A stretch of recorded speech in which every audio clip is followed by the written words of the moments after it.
Bismillah Rahman Rahim. Assalamu alaikum. Chers amis, les Juifs ont enfin acquis la vache rouge qu'ils recherchaient depuis 2000 ans.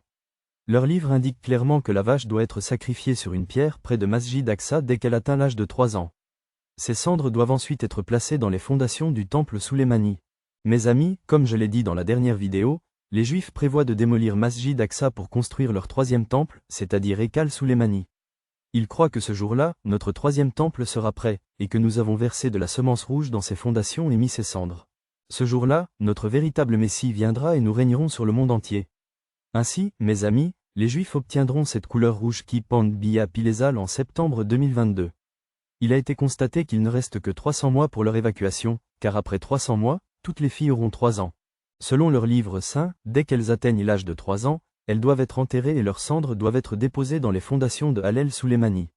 Chers amis, soyons clairs, Israël est le principal acteur de la guerre en Palestine. C'est Israël qui a entretenu cette guerre. Si vous creusez un peu l'histoire, vous saurez qu'en 1980, Israël a promu le parti du Hamas pour affaiblir le parti du fameux Hamas. En 1980, Israël a activement promu le parti Hamas pour affaiblir le parti du célèbre leader palestinien, Yasser al-Arafat. Israël a apporté un soutien important au parti Hamas, fournissant même des fonds à Yasser al-Arafat. Cependant, le parti s'est rapidement effondré et ces mêmes Israéliens ont alors assassiné Yasser al-Arafat. Les raisons de cet assassinat restent mystérieuses et, ces derniers jours, le Hamas a lancé une série d'attaques intenses contre Israël. Il est possible qu'il s'agisse d'un complot d'Israël. Chers amis, il est clair que s'il y a une agence de renseignement qui surpasse toutes les autres en termes de puissance et d'intelligence, c'est bien le Mossad, l'agence de renseignement d'Israël.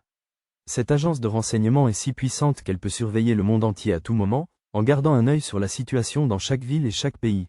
Les recherches indiquent que le 7 octobre, le Mossad a fourni au Hamas une ouverture pour attaquer Israël. Il s'agissait d'une stratégie délibérée visant à capturer des Palestiniens innocents, à martyriser le Mahdi et à créer une voie commode pour l'arrivée du Messie. Mes amis, vous devez trouver tout cela très étrange à entendre, mais si vous faites un peu de recherche et lisez les livres saints de la religion juive, vous croirez qu'en ce moment, les Juifs israéliens créent de telles conditions à l'intérieur de la Palestine pour une raison. Et pourquoi l'Amérique, une nation chrétienne, soutient-elle les Juifs? L'histoire montre que les Juifs et les chrétiens ont toujours été les ennemis jurés les uns des autres. Les chrétiens croient que les Juifs ont crucifié Jésus-Christ, alors que l'islam ne le croit pas. Chers amis, les recherches montreront que les Juifs et les chrétiens attendent un Messie qui gouvernera le monde entier. Ils croient que ce jour-là, ils démoliront la mosquée. Si nous y construisons le temple de Salomon, notre Messie viendra et établira notre domination sur le monde entier. Il est clair que Jérusalem, située en Palestine, revêt une importance significative pour les trois plus grandes religions, le judaïsme, le christianisme et l'islam. Masjid Aqsa est le lieu le plus sacré pour les musulmans après la Mecque et Médine. Les chrétiens aiment ce lieu parce que leur prophète Hazrat Isa, que la paix soit avec lui, y est né, et les juifs aiment ce lieu parce qu'il y a 2000 ans, il a été construit comme leur Hallel Souleymani, qui a la même importance pour eux que la Mecque et Médine pour nous. Cependant, il y a 2000 ans, la ville de Jérusalem a été attaquée par un roi chrétien nommé Titus. Il a complètement détruit et ruiné le lieu de culte originel des Juifs, Hallel Souleymani. Après avoir tué des milliers de Juifs, ce roi chrétien a pris le contrôle de Jérusalem. Cependant, un mur de Hallel Souleymani, le lieu de culte des Juifs, subsiste.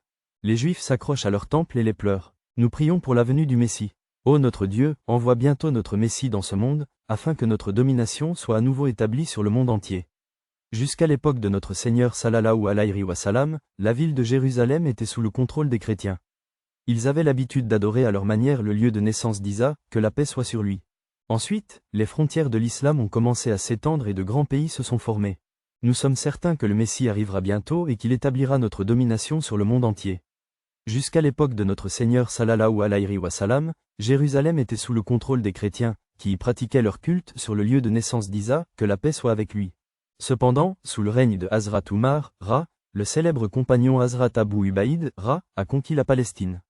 Sur ordre de Hazrat Umar, Ra, la destruction de Masjid Aqsa par d'autres rois fut corrigée et la tradition des prières y fut établie. Selon les livres juifs, le véritable Messie ne viendra que lorsque cette mosquée sera démolie et que le temple de Souleymani y sera construit pour la troisième fois. Avant que cela n'arrive, les Juifs doivent souffler de l'eau colorée en rouge et mettre ses cendres dans les fondations du temple de Souleymani. Mes amis, le moment est proche. Les Juifs sont à la recherche de 5 abeilles rouges. Nous avons achevé tous les préparatifs pour construire le Eikal Souleymani. La situation actuelle en Palestine en est un signe. Cela indique qu'Israël n'arrêtera pas sa campagne contre l'Amérique tant qu'il n'aura pas atteint ses objectifs. Israël stocke des armes et renforce son économie depuis des années, se préparant ainsi à la fin des temps. Cela est mentionné dans tous les livres saints, et cela commence avec le jour du jugement dernier. Israël va tuer jusqu'à la dernière personne de ce côté-ci.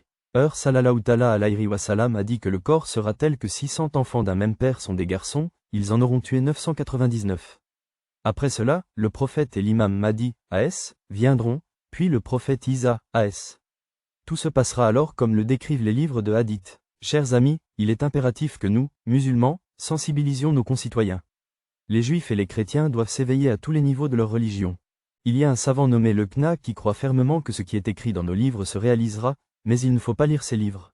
Ils ont été modifiés, souvent par l'ajout de fausses informations, et les livres originaux ne sont plus ce qu'ils étaient. En revanche, notre Coran est toujours saint et sauf à ce jour. Nous disposons de tous les hadiths de notre prophète sallallahu alayhi wa sallam dans leur forme originale, et pourtant nous continuons à vivre dans l'ignorance. Nous, les musulmans, ne sommes pas conscients de la situation dans le monde. Les juifs et les chrétiens ont ouvertement déclaré leur intention de détruire les musulmans et d'introduire leur Messie. En tant que musulmans, nous sommes tellement occupés à chanter des chansons que nous négligeons nos obligations spirituelles. C'est avec grand regret que je dois dire qu'en ce moment, si les jeunes musulmans de nos régions ne sont pas conscients du type d'atrocités et d'oppressions commises contre nos frères en Palestine, c'est plutôt dans ces conditions que les nouvelles du cricket sont les plus importantes. Les jeunes sont préoccupés par le cricket et manquent les nouvelles cruciales sur la Palestine. Quand le musulman sera-t-il débarrassé de ce mauvais sort et quand pourra-t-il atteindre le but de sa vie? Qu'Allah nous accorde à nous tous, musulmans, la capacité de faire plus que de dire et d'écouter, et je prie Allah de garder chaque musulman à l'abri des maux du monde. Amin, Ya Rabbul Alamin. Chers amis, nous espérons que vous avez aimé cette vidéo. Si c'est le cas, partagez-la avec vos amis. Nous nous retrouverons dans la prochaine vidéo. D'ici là, assalamu alaikum ala ouafi.